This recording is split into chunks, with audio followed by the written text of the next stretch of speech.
Dyma waith yr arlunydd J.R.Hughes. Rhwng Awst 1899 a Thachwedd 1903, gwnaeth yr arlunydd J.R.Hughes gyhoeddi 14 o gartwnau yn y papur newydd poblogaidd Papur Pawb. Roedd y lluniau yn ymdrin â helynt Streic Fawr y Penrhyn, sef Chwarel LleCHI anferth ym Bethesda, Gogledd Cymru.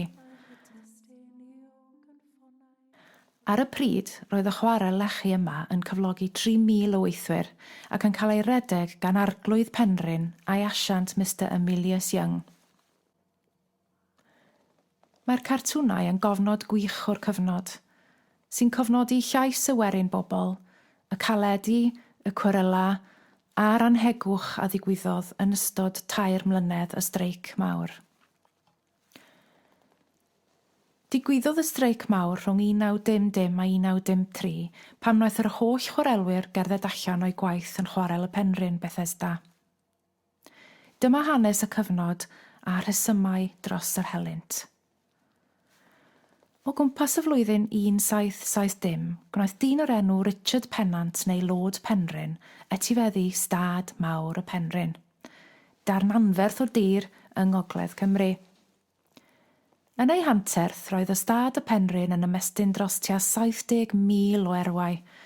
Roedd hyn yn cwmpasu cyfran sylweddol o Sir Gaernarfon, sydd bellach yn rhan o Wynedd, gan gynnwys bron i 700 o ffermydd a tua 900 o dai gweithwyr. Fel rhan o'r stad, roedd gan Richard Pennant hawl i dyllu a chloddio ar ei dir a dechreuodd ddatblygu y diwydiant chwareli LleCHI.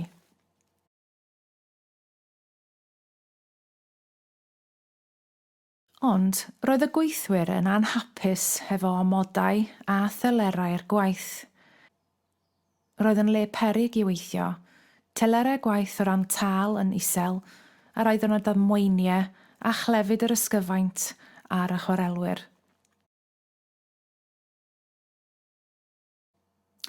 Felly, dros gyfnod hir oedd y chwarelwyr yn mynd ar streic i brotestio ac yn ceisio gwneud rhywbeth am y sefyllfa.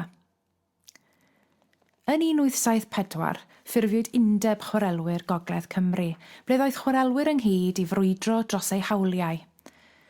Trefnwyd streiciau, roeddent yn ceisio gwella amodau'r gwaith, cyflogau a diogelwch o fewn y diwydiant LleCHI.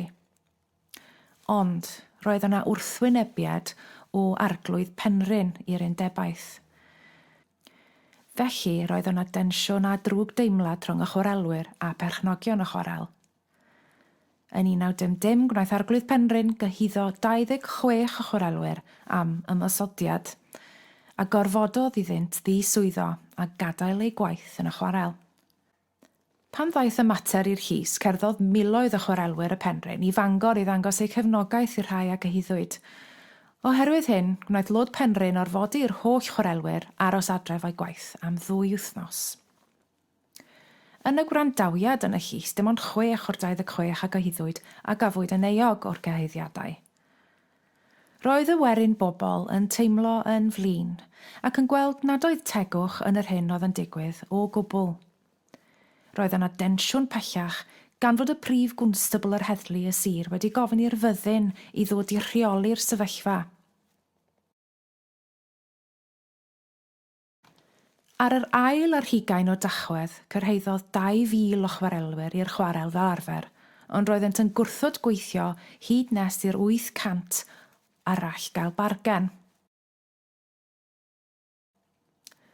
Y bore hwnnw cawsant dewis gan Mr Young, "Go on working or leave the quarry quietly", a cerdded allan a ddewiswyd gan y chwarelwyr.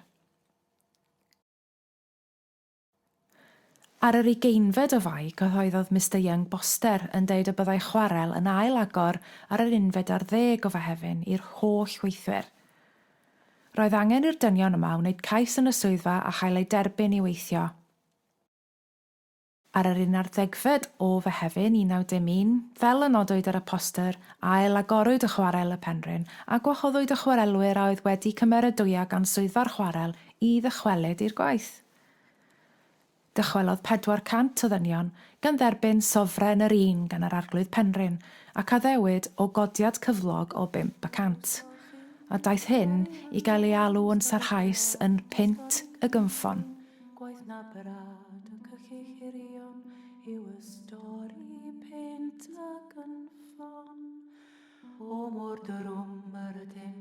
Rhannwyd y gymuned leol yn ei hanner, y streicwyr a'r cynffonwyr, sef y rhai oedd wedi derbyn Punt y Gynffon.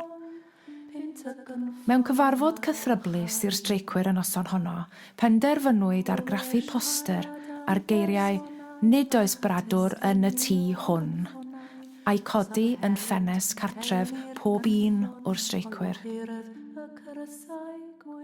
Roedd y cardiau hyn i'w gweld am 2 flynedd tan ddiwedd y streic, ond os cael cerdyn ei dynnu o'r ffenest, roedd yn arwydd bod gweithwyr wedi torri'r streic a dychweled i'r gwaith.